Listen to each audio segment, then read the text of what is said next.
Tensura, The Abyss Demon by Wahab. Chapter 89, Third-Person POV. Rimuru strode down the corridor with a relaxed gait, Diablo trailing diligently behind him, exuding an air of silent devotion. The quiet hum of Tempest's well-maintained halls was occasionally broken by the distant chatter of workers. As they neared the meeting room, the door creaked open just as Shuna stepped out, pushing a cart laden with empty trays. Upon spotting Rimuru, she immediately bowed with practiced grace, then stepped aside to allow him passage. Rimuru acknowledged her with a nod before proceeding into the room. His easygoing expression faltered slightly as his gaze landed on two individuals he had little desire to deal with at the moment. Lazing on the sofa, more like sprawled across it, was Dino, one arm draped over the backrest while the other idly lifted a dessert to his mouth. He chewed slowly, washing it down with a sip of tea as if he had all the time in the world. Seated beside him, radiating an air of absolute dominance, was Guy Crimson. Unlike Dino, who exuded laziness, Guy sat comfortably, one leg crossed over the other, completely at ease in someone else's domain. A plate of biscuits rested on the table before him, and he was steadily working through them, munching with evident satisfaction. The moment Rimuru stepped in, the first to react was Dino. He abruptly sat up, shifting uncomfortably as if caught doing something he shouldn't. His expression betrayed slight nervousness. Guy, however, didn't even flinch.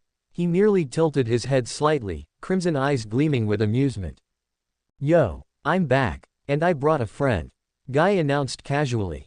"Hey, long time no see, Rimuru. What's poppin'?" Dino greeted, still munching on a biscuit. Rimuru exhaled, shaking off his mild annoyance, and sat down elegantly across from them. Diablo moved behind him, standing like an unshakable shadow.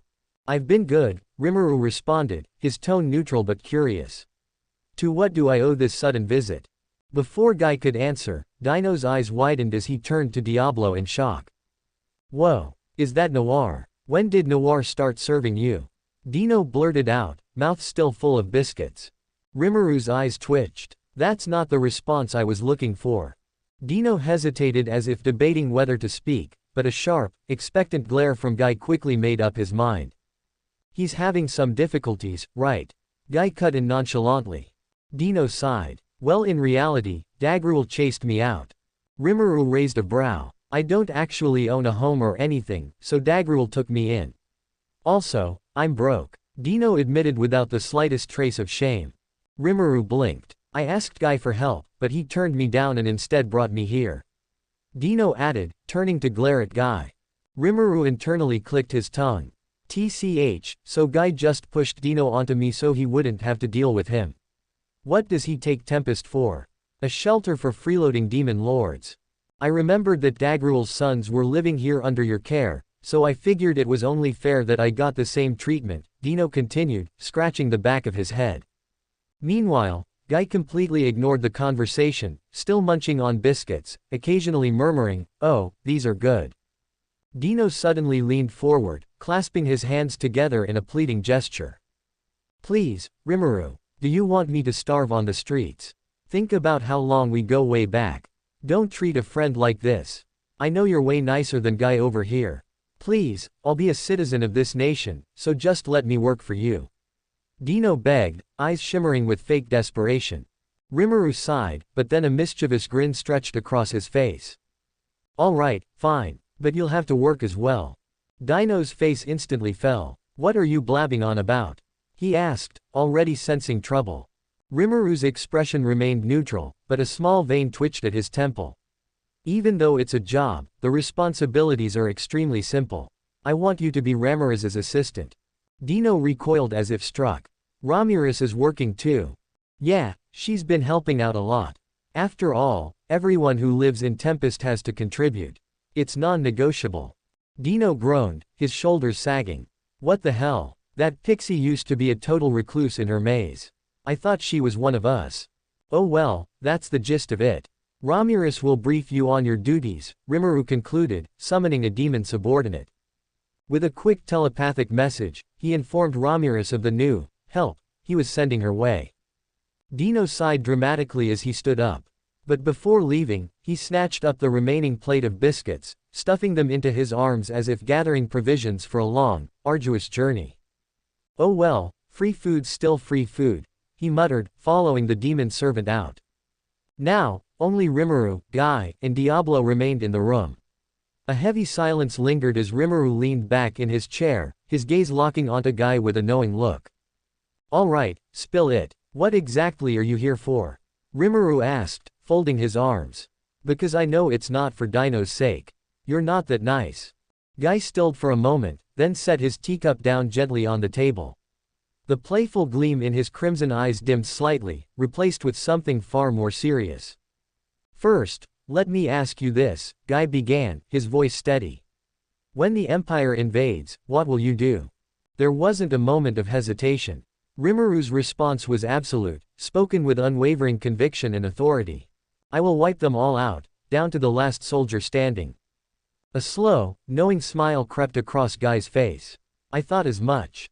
But Rimuru wasn't about to let him off that easily. He narrowed his eyes, analyzing the wording of Guy's question. "Why are you so sure the Empire will invade?" he asked. "Or Rudra and Velgrind so conceited that they think they can start a war with me without suffering any consequences?"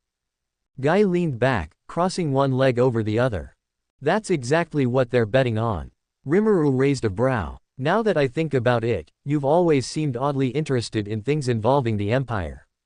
Especially Rudra. Tell me, are you and Rudra perhaps dating or something?" Guy snorted, giving Rimuru a half-lidded look. "It's not what you think." He sighed before continuing, "The truth is, I have a bet with Rudra." "A bet?" Rimuru repeated, tilting his head.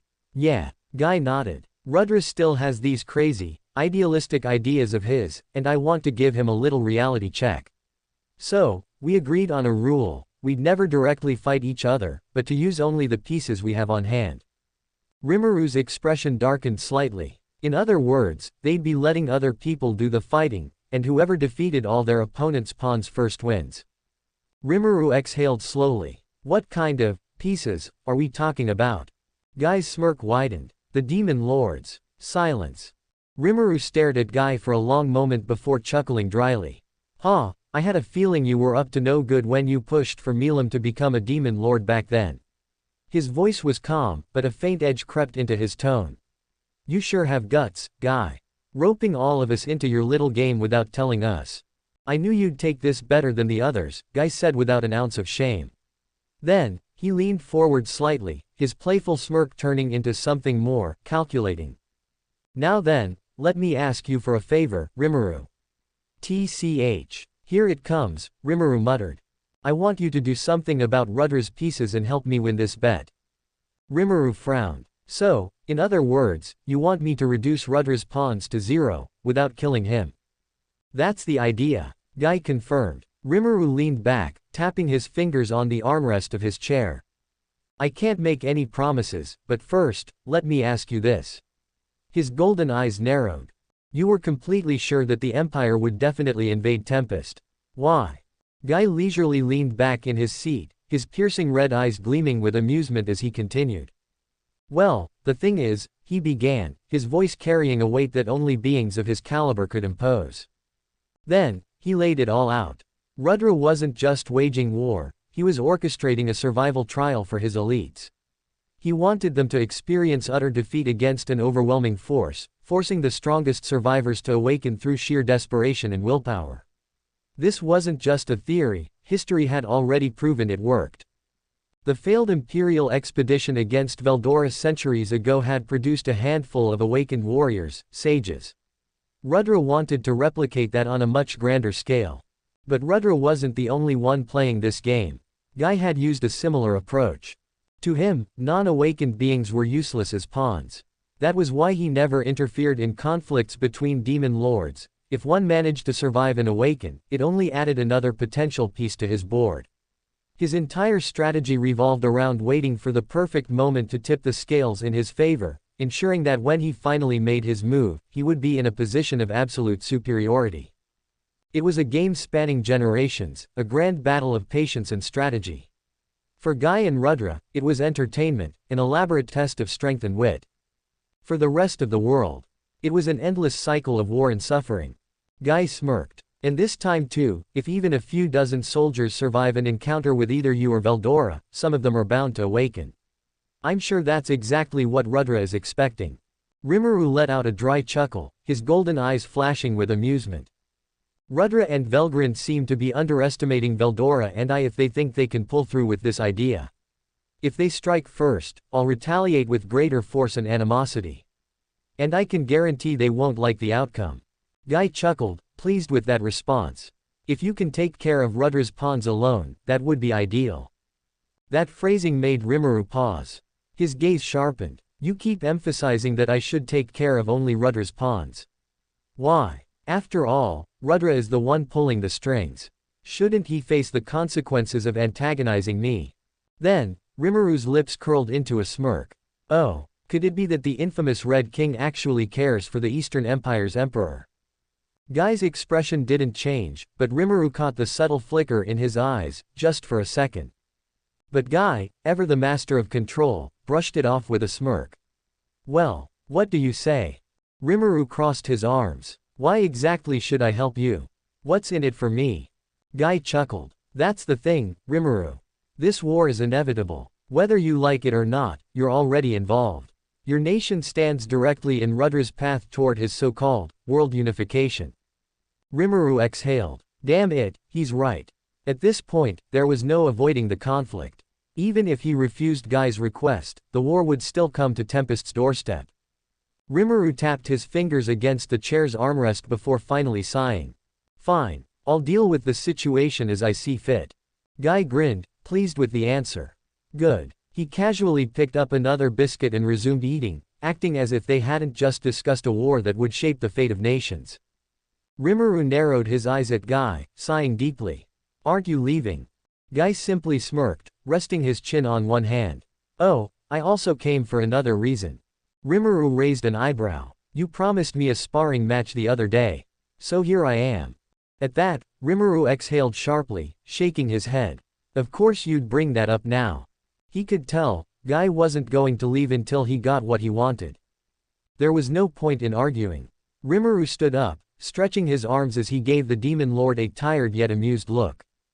Fine, he said, already preparing himself for what was bound to be a battle between gods. In a dimly lit chamber, lit with flickering candlelight casting elongated shadows against the walls. The air between them was thick with tension as Yuki sat languidly across from Granbell, his fingers idly tapping against the armrest of his chair. The clandestine meeting had been arranged hastily, and for good reason. Yuki had informed Granbell of Mariabel's death.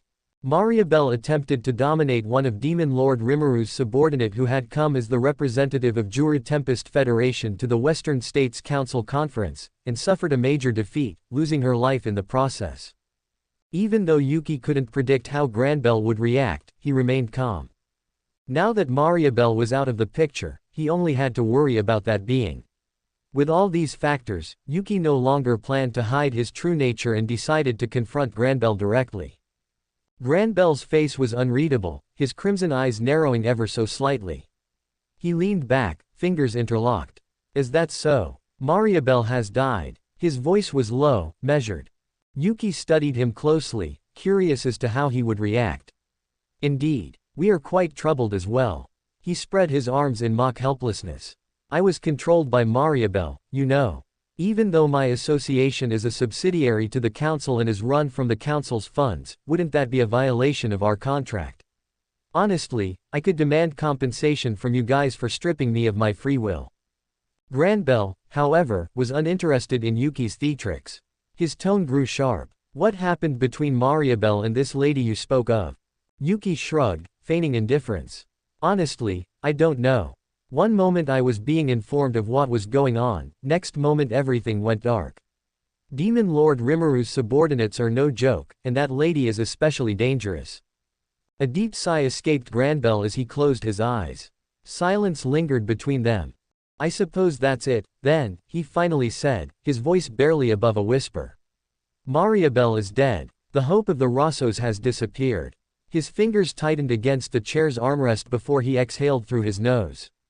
In that case, we must use that lord's secret treasure if we hope to gain back our advantage against Demon Lord Rimuru. Yuki cocked an eyebrow. That lord. Secret treasure. I have no clue what you're talking about. Please do not drag me into this any more than you already have. Granbell let out a deep chuckle, his gaze dark and knowing. Kukuku, now, Yuki. You are a smart man. Surely, you've figured this out already. Figured what out? Yuki pressed, though his mind was already piecing things together. Granbell's lips curled into a grim smile. HMPH. The god of luminism is Demon Lord Luminous Sama. Yuki's smirk faltered for just a second. He had suspected as much, but hearing it confirmed from Granbell's own lips still sent a ripple of intrigue through him. More importantly, why now? Why tell him this? And what is your intention in sharing this with me? He asked, eyes narrowing. My intention, you say? Granbell mused, rising from his seat with a slow, deliberate motion.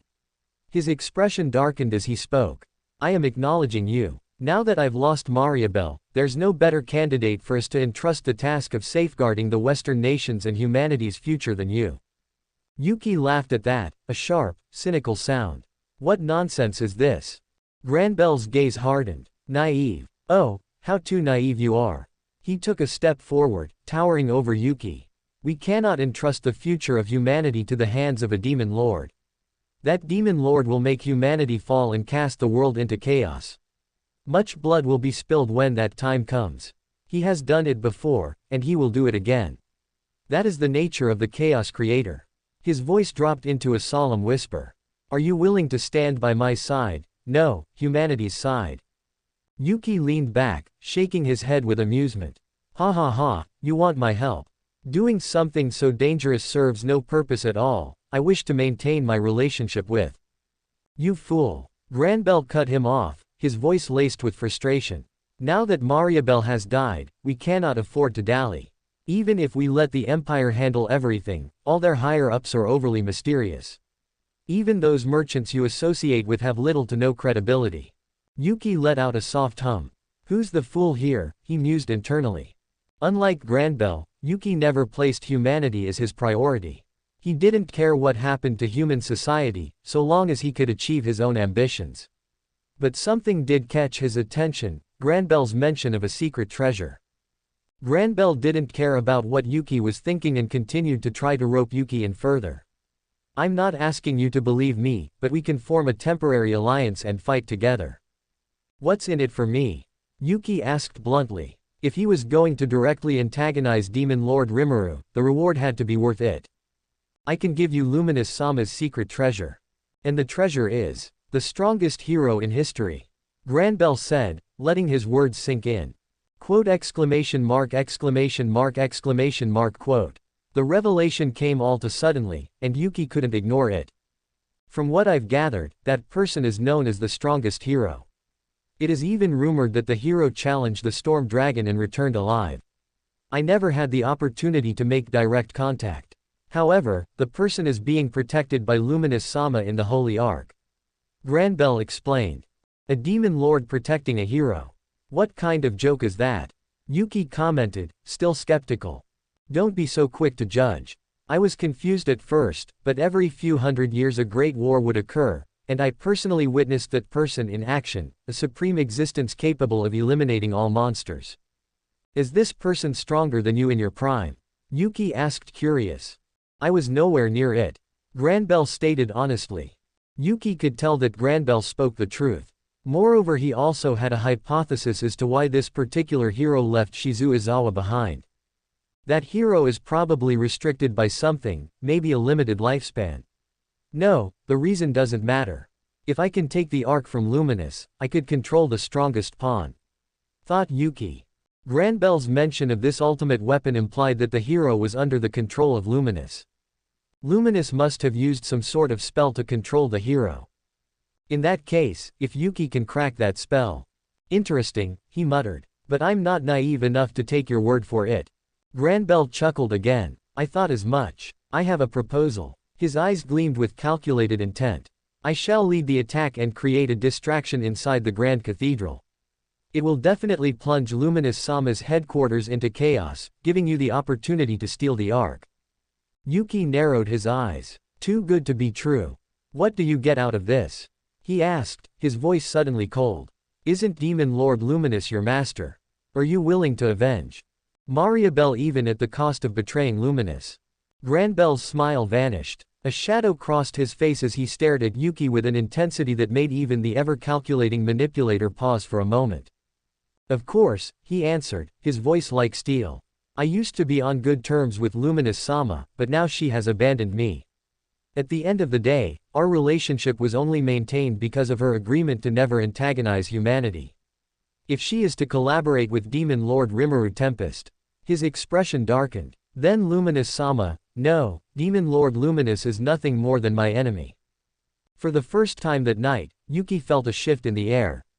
The sheer depth of Granbell's conviction was undeniable. Yet, even as Granbell spoke his truths, he wasn't entirely honest.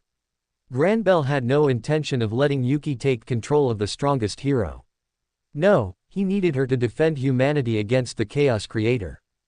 If he and the strongest hero were to join forces, even the Demon Lord Rimuru would have to tread carefully, or so he thought. Chapter 90. Third-person POV. The frozen northern continent, a land of eternal winter, raged with a storm of unrelenting fury. Snow billowed in a violent tempest, the howling winds carving through the vast, desolate landscape. The icy tundra, home to Demon Lord Guy Crimson and the frost dragon Velzard, stood as the battleground for a confrontation that would decide the pinnacle of the demon race. A massive barrier blanketed the continent, shimmering with an ethereal glow. Velzard, its creator, stood outside the battlefield, flanked by Misery and Diablo, the ever-loyal subordinates of the two strongest primordial demons. These three would bear witness to a clash between beings who transcended mere mortals, veritable gods in their own right. Inside the barrier, Guy and Rimuru faced each other, the distance between them feeling inconsequential beneath the weight of their presence. The world beyond this space ceased to matter, the only thing that existed now was the battle about to unfold. Guy stretched, his crimson hair whipping in the wind, his expression alight with uncontained excitement. A crazed smile spread across his face as he relished the moment. Don't go holding back on me, Rimuru. His tone carried both challenge and anticipation. He had longed for this fight. Rimuru, amused by Guy's eagerness, let out a light chuckle. Do remember to take things easy, Guy. His voice was calm, yet it held a warning. Even with Velzard's barrier, one misstep could cause untold damage to the planet. Yet, Guy wasn't listening. His crimson eyes gleamed with nothing but battle fervor. Rimuru sighed. With a snap of his fingers, a second barrier materialized, seamlessly overlapping Velzard's. Guy tilted his head up, taking a moment to admire the complexity of Rimuru's barrier. But he quickly refocused on his true goal. He could feel it. This fight would be unlike any other. Since Rimuru's evolution, an undeniable presence had surrounded him, an aura of absolute superiority that Guy had only ever felt once before from Veldanava. It was intoxicating. This battle wasn't just for dominance. It was about proving something. To himself. To the world. That he, Guy Crimson, was the strongest primordial demon. A sudden burst of immense crimson aura erupted from Guy, distorting the very fabric of space around him. The air trembled beneath the weight of his presence, a force so immense it threatened to crush everything within its reach. In response, Rimuru's own aura surged forth, a vast ocean of pure blue energy, equally overwhelming and absolute. The opposing forces clashed violently, red against blue, their sheer density shaking the very space they occupy. The pressure alone would have obliterated lesser beings, even true demon lords. Then, without hesitation, a massive dark magic circle materialized both above and beneath Rimuru. It pulsed ominously, an abyss of unfathomable power condensed into a single spell. Nihility magic. The darkest, most dangerous form of magic, a force that drew upon the very essence of minus energy from the deepest pits of hell. Its scale and power was so profound that a single miscalculation or a slip in Guy's control could lead to the destruction of the world. A black radiance flooded the space, consuming everything in its path, reducing all to nothingness. Guy smirked, pleased with the fact that he had gained the initiative in the battle before it even started, but he knew that wasn't enough to even hinder Rimuru.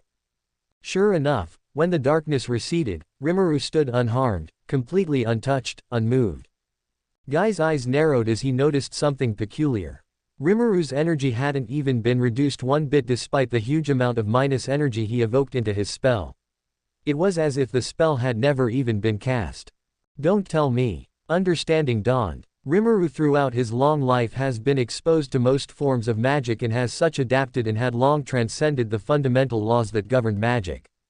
As a result, Rimuru as he is now is above the concept the magic, meaning that magic wouldn't work on him, not even nihility magic. The only exceptions being true dragon magic, since this type of magic utilizes the concept in which the true dragon embodies. This was the reason Rimuru had allowed himself to get hit in the first place. He had noticed Guy preparing the magic but chose to ignore it since it wouldn't have had any effect on him. It was a display of absolute dominance, a level of power that Guy found utterly exhilarating. Ha ha ha, what an annoying ability. Guy burst into laughter, shaking his head. He had already deduced the core nature of Rimuru's power, an ability that allows him to adapt to any phenomenon and gain the necessary attributes to counter that phenomena, rendering it useless against him. Though the full extent of Rimuru's power remained a mystery, what he knew already indicated that it was an incredible ability, one Guy wished he could copy. Rimuru took a step forward, a mischievous glint in his eyes. Now that you know magic won't work on me, will you continue? Guy's smirk returned, sharper than ever. As primordials, admitting defeat would mean losing the very purpose of our existence. Your ability is formidable, but I can handle it. In an instant, the battle reignited. Before Rimuru could utter another word, Guy was already upon him. The sheer speed of his movement was monstrous, beyond comprehension. No shockwave, no disturbance in the air, just instantaneous movement. A kick, aimed straight at Rimuru's head. But Rimuru was already prepared. His hand shot up effortlessly, intercepting the attack. Boom! The impact sent shockwaves rippling outward, shattering the frozen ground beneath them. Snow and ice were blasted away in a violent storm, carving out a massive crater from the sheer force of their clash. At the center of the devastation, Guy's leg remained pressed against Rimuru's arm. Neither had budged an inch. Then Guy's expression twisted as a sharp sting spread through his leg. With a click of his tongue, he instantly retreated, landing a distance away. TCH. Just how durable are you? His attack hadn't left a single mark on Rimuru's arm, yet his own leg stung from the impact. Rimuru simply smirked. Guy's crimson aura surged as he raised a hand, unleashing an overwhelming barrage of magic missiles. But these were no ordinary projectiles, they bent the fundamental rules of reality, instantly transforming into nuclear magic. Each blast carried the destructive might of a nuclear cannon, laced with the effects of an ultimate skill, each strike strong enough to erase a superior Majin with ease. There was no chanting, no casting delay. Beings of their caliber had long surpassed such limitations. But Rimuru had anticipated this. With nothing more than a thought, he dispelled the incoming magical storm, unraveling the terrifying nuclear strikes before they could even detonate. Each countermeasure was calculated with precision, each dispel executed effortlessly. This was how high-level demons fought. There was no wasted movement, no unnecessary words, only the purest form of battle, an endless exchange of godlike techniques and reality-defying attacks as they sought to break through each other's defenses and land a decisive strike. Any lesser being, even a true demon lord, would have been obliterated just by stepping into this battlefield. Even the world itself seemed to shudder beneath their power. Their battle had already escalated beyond mere magic. Each clash sent shockwaves rippling through the frozen continent, tearing through glaciers and splitting the landscape apart. Yet, in terms of magic, they remained evenly matched. Rimuru's eyes gleamed with excitement as he invoked the power of his ultimate skill, Storm King Veldora. A tempest formed overhead, dark clouds swirling violently as if heralding the end of the world. Then lightning. Tens of massive arcs of divine lightning rained down, their chaotic trajectories making them nearly impossible to predict. Guy's instincts kicked in. He weaved through the lethal barrage with supernatural ease, moving between the streaks of destruction as if dancing through a storm of death. But then one strike moved differently. A bolt of pure destruction, its power far beyond simple elemental lightning, shot toward Guy at an impossible speed. Even for him, dodging was impossible. Reacting instantly, Guy deployed magic barriers, expecting to neutralize the attack. But, the lightning shattered through his defense like fragile glass, slamming into him with devastating force. Boom! Guy was hurled from the sky, crashing into the frozen earth below. The impact shook the continent itself, splitting the land with deep fissures, the shockwave reverberating beyond even the confines of the barrier. Outside the battlefield, Diablo's gaze was locked onto the battle, his eyes shining with admiration and analysis. His mind processed every exchange, breaking down the techniques, the reactions, the sheer combat intelligence on display. Yet, his focus lingered more on Rimuru than Guy. Through observing his beloved master's battle, he would improve himself. That was the thought process of the Black Butler. Floating in the chaotic battlefield, Rimuru watched the impact site with a calm, unreadable expression. Unlike Diablo, Misery struggled to keep up. There were moments she could perceive the combat, when their movements were just barely visible. But there were far more moments when Guy and Rimuru were nothing but blurs, moving faster than her eyes could comprehend. Meanwhile, Velzard remained composed. Just like the others, she too analyzed the fight while containing the battle's aftermath. Even though the fight had barely begun, the sheer scale of destruction was terrifying. If they had been near any civilization, nothing would have survived. And yet, they were still holding back. Velzard's icy gaze observed Guy. He was grinning, a wild, untamed look on his face as he fought against Rimuru. And then she looked at Rimuru. She noticed something. Rimuru had more breathing space. He wasn't struggling, he was in control. The realization settled in. Once, she had looked down on Rimuru. Back then, she had thought of him as beneath her. But now, she found herself subconsciously comparing herself to him. Velzard was powerful, one of the strongest beings in existence. But she knew how unfair the primordials were. Their boundless experience, their ridiculous battle IQ, their sheer adaptability. Even so, she would never accept that she was inferior. Her crystal blue eyes hardened. Back to the fight, Guy rose from the crater, his body aching, his muscles spasming under the sheer force of Rimuru's last attack. Yet, what truly amazed him wasn't just the raw power, but Rimuru's computational prowess. His ability to predict his opponent's actions, guide their responses, while preparing precise counters. It was like fighting a version of himself, but one several steps ahead. A voice cut through his thoughts. It is what you think.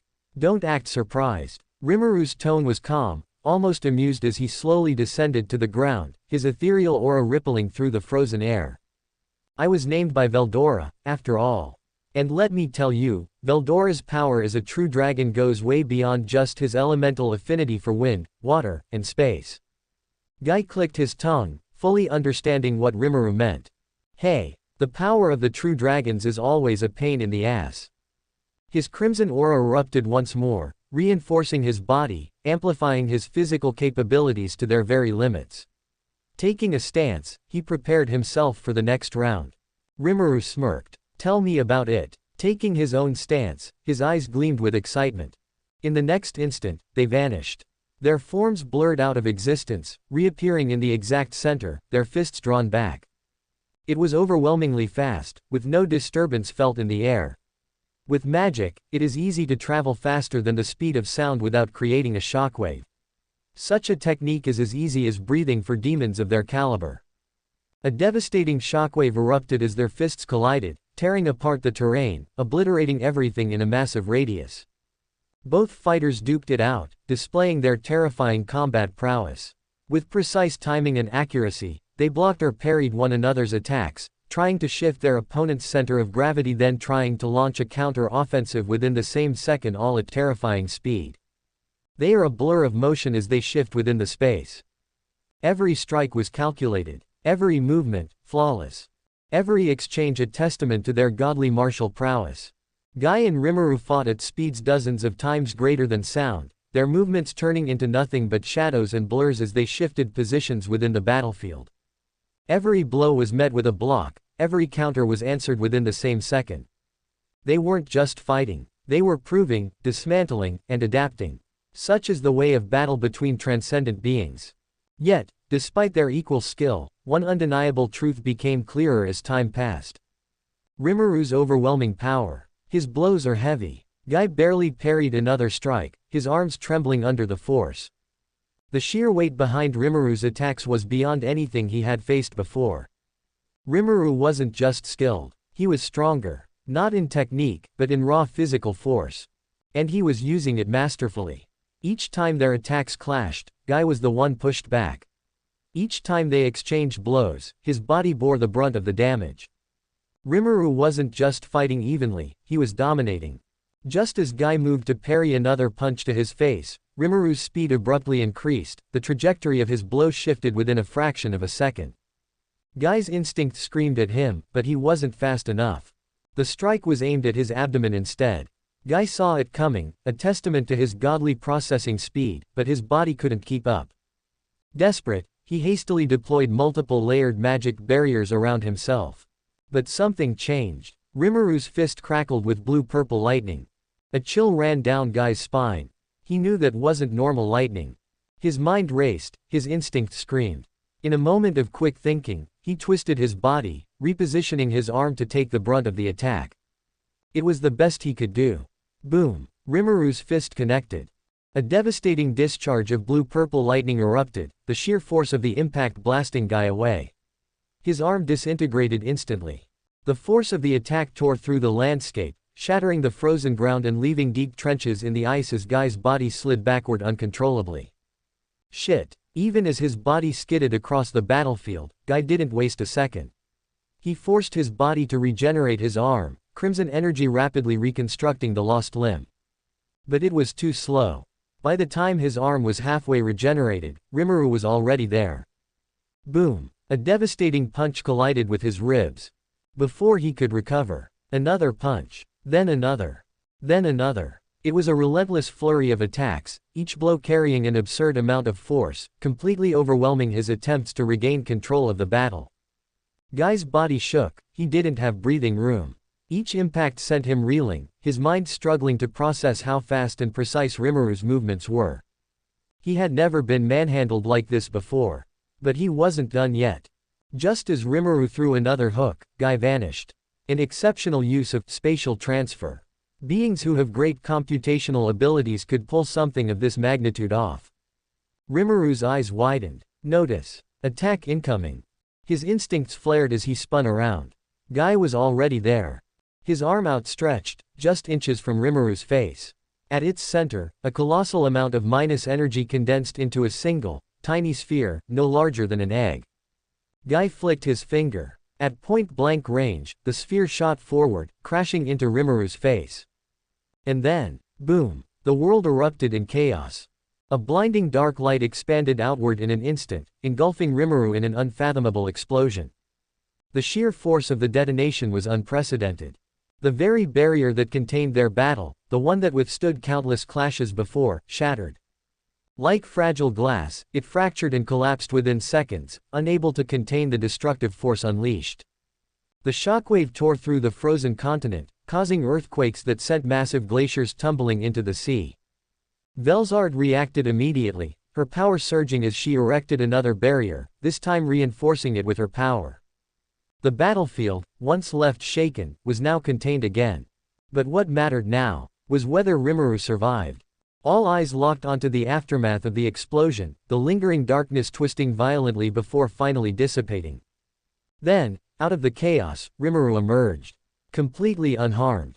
His clothes were torn to shreds, yet his body remained untouched, as if the attack had been nothing more than a mere inconvenience. Within the next second, his clothes restored themselves, as if the damage had never happened at all. Rimuru's lips curled into an amused smile. "You're finally taking this seriously," he commented as he noticed that Guy's power was increasing. "Notice. It is believed to be the effects of the ultimate skill, Wrathful King Satanel." Guy narrowed his eyes. HMPH. Even that didn't do much damage, he muttered, analyzing Rimuru. Despite his immense strength, it was clear, Rimuru outclassed him in terms of sheer physical durability. In actuality, the performance of Rimuru's body surpasses that of Guy's in terms of strength, speed etc., and by a huge margin. To even the playing field he activated Satanel, using it to empower his nihility magic. Which was why the attack was so powerful, yet it didn't do much to Rimuru. Guy has finally realized that a great deal of force was needed to damage Rimuru. His body's durability was just too absurd. A surge of power flooded through Guy's body. His magicule swelled, as his aura intensified. Guy smirked, crimson energy swirling around him like a living inferno. With Satanel active, his magicules, physical strength, and magical capabilities were all amplified manifold. The gap between them was narrowing. But even so, Guy knew the limits of his skill. Satanel's power was immense, but dangerous. He couldn't utilize the full capabilities of the skill lest he loses his sanity. Still, he could accumulate enough power. He just needed a single, decisive opening. A moment where Rimuru's defenses dropped for even an instant. But both he and Rimuru knew neither of them would ever lower their guard in a fight like this. Guy smiled. This battle was proving to be more fun than he had anticipated. Trying to outmaneuver Rimuru was filling him with a sense of euphoria, one he doesn't feel with his battles with Rudder or Velzard. Rimuru launched at Guy, poised to strike. Materializing a sword in hand with the skill material creation, Guy swung half serious, pouring a tremendous amount of energy into it. An arc of energy rushed at Rimuru with terrifying speed. Rimuru in response, materialized a sword of his own and swung with equal power. Both waves of energy clashed, destroying the terrain even further. The combatants flew into the air, traveling at speeds hundreds of times faster than the speed of sound. They were moving so fast, even Diablo had lost track of them. From an outsider's point of view, they could only see streaks of blue and red light crisscrossing within this space at unimaginable speeds, yet those intersecting streaks of light were only afterimages. It was clear that the intensity of the battle had increased. Only Velzard could keep up with such speed. Guy's crimson aura flared violently as he intensified his assault, his sword radiating overwhelming power as he swung in a flurry of strikes. Rimuru, unfazed, met each slash with his own, the clash of their blades producing shockwaves strong enough to warp space itself. The two titans weaved through the battlefield, their movements precise yet unpredictable. Every impact of their weapons sent ripples through reality, distorting the fabric of space with each exchange. The terrain below them had long since been reduced to a chaotic wasteland, carved apart by their overwhelming power. Guy's smirk widened as he adjusted his grip on his sword, his battle-hardened instincts sharpening with each exchange. Rimuru's sword shimmered with boundless energy, clashing against Guy's weapon in a storm of force that shattered the surrounding air. Each collision of their blades sent out shockwaves strong enough to rupture space, creating distortions that rippled outward like cracks in reality itself. Neither combatant relented. They danced through the air at incomprehensible speeds, their figures vanishing and reappearing as blurs of crimson and azure light. The very atmosphere trembled beneath their power, the ground below fracturing further from the residual force of their battle. They used the entire space to fight to their heart's content, be it the air or land. No matter where they fought, their combat capabilities did not diminish. Guy channeled more power into his body and sword, an attempt to match Rimuru's physical capabilities, which was bearing fruit. Both combatants had grins plastered on their faces as they went at each other. Their sword exchanges were ferocious, releasing tremendous amounts of energy. With a powerful swing, Guy attacked Rimuru, his sword charged with copious amounts of energy, ready to cleave Rimuru in two. Rimuru responded in kind and swung his own sword. Both swords clashed, producing a deafening sound as a wave of pressure traveled through the space. Using his other unoccupied arm, Guy swiped, blasting a wave of energy at Rimuru. Rimuru matched Guy's timing and threw his own attack. The energy clashed, created a storm of magicules that destroyed all things within the space. Mountains in the distance, frozen by Velzard's aura, fell apart as their molecular structure was destabilized by the wave of power. Rimuru watched it all happen as he tried to pinpoint Guy's location within the magicule storm. A streak of red cut through the magicule storm at alarming speeds, heading at Rimuru without slowing down. It was Guy. He swung his sword, deflecting Rimuru's sword with a surprising amount of power. This made Rimuru smile. Satanel has increased his strength to match mine, he mused. Within a fraction of a second, another sword materialized in Guy's other hand, emitting power far greater than the sword he initially created with his skill. Guy swung the sword upwards, an attempt to slice through Rimuru's chest. Rimuru, noticing this, tried to counter, but before he could do a thing, the world stopped, losing all color. Time had stopped, but Guy's strike was still on the move, closing at Rimuru with unrelenting force.